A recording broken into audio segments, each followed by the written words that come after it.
Hello, everybody. Mary Marshall here, registered nurse, diet and lifestyle educator, healthcare concierge. So, coming to you as we're working our way down to Christmas. I'm getting ready to go out with some friends of mine this evening, but I want to take a quick moment and talk to you today a little bit about diabetes and specifically the cause of diabetes. So, because diabetes results in high blood sugar or glucose levels, there's this notion that eating sugar triggers diabetes.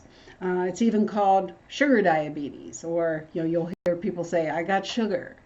Well, sugar, even the American Diabetes Association, the Diabetes UK Association, and the Joslin Diabetes Center all have stated that this is a myth.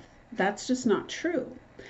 So a quick review: type 1 diabetes, your pancreas makes no insulin, believed to be autoimmune disease.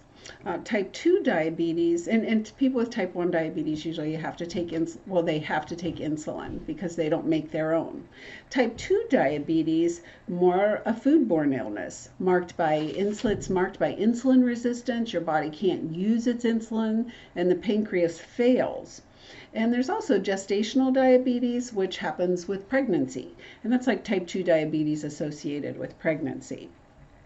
So I'm going to talk about this insulin resistance and how that happens. And I'm going to explain how that happens by talking about intramyocellular lipids. That means fat inside the cells. Intra, inside, myo, muscle, cellular cells. So fat inside your muscle cells. And insulin works in the body because it kind of unlocks the door to the cell so that glucose that we have in our blood because we eat food, and it's broken down into glucose, and that glucose has to get inside our cells. So insulin works to kind of unlock the door, let the glucose in, and then the cell can get energy and do its work.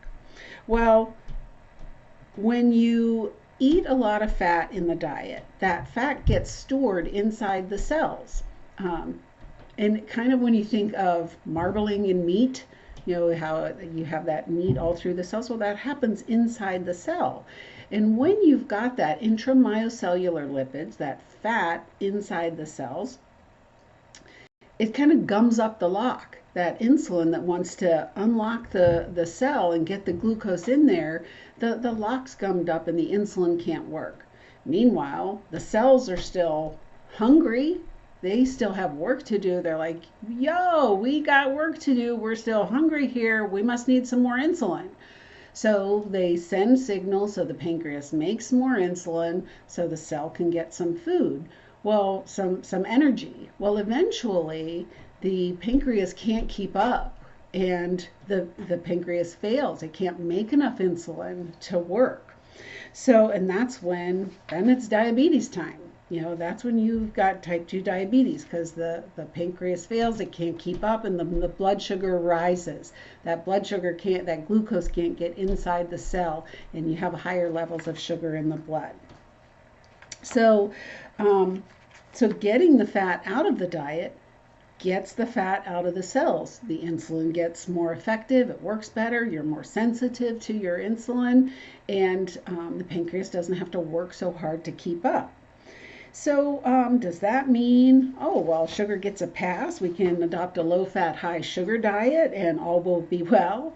Well, when it sounds too good to be true, it probably is. So no, sugar isn't health food, but it depends on how the sugar is packaged. Sugar packaged up in fruit or whole food carbohydrates that get broken down into glucose, those are packed up in lots of fiber, often a lot of water as well. So it's really hard to get too many calories of that kind of food. You have to really eat a lot to get too much calories of natural sugars and whole food carbohydrates. It's when we are taking in added sugars in pop. All kinds of drinks have added sugars. Alcohol, snacks, processed, refined carbohydrates like your white breads, snacks, cookies, those kinds of things. It's when we consume those added sugars that we really are taking in empty calories, and we can get in a lot of extra calories. Extra calories lead to weight gain. Weight gain is another risk factor for type 2 diabetes. So again, hear me well. Starches are not bad. Whole food carbohydrates are your body's premium fuel. Okay, it's the most effective, efficient fuel source the body uses. Populations that have traditionally eaten high starch diets, Chinese, Japanese, the Okinawans, very high starch intake, rice, whole grains, sweet potatoes, and very low levels of diabetes. Okay, it's when those cultures, we see more in China and Japan, especially, that's becoming more industrialized, more westernized with their diet. Fast food has made an appearance there. As their diets become more like ours, their diabetes rates and other disease rates, chronic degenerative disease rates, become more like ours as well. Sugar intake has actually been on a gradual decline. What with the advent of bottled water and sweeteners, not that I'm advocating sweeteners, but those have resulted in an overall decline in sugar intake over the years. But our diabetes rates have not diminished at all. They keep climbing. But what has increased is our cheese, which is a very fatty food, cheese and oily, greasy kind of foods. Our intakes of those have increased as well. Right along with it, our diabetes rates. So the bottom line is we need to eat whole foods, real foods, low fat foods. And animal foods and oils are the most processed foods around, and they contain the highest amounts of fats as well. So it's not about really calling out, though, just one bad guy, like sugar's good and fat's bad. It's about adopting a dietary pattern that really gives us both good nutrition and good health. So we want to look at that overall pattern of what we eat.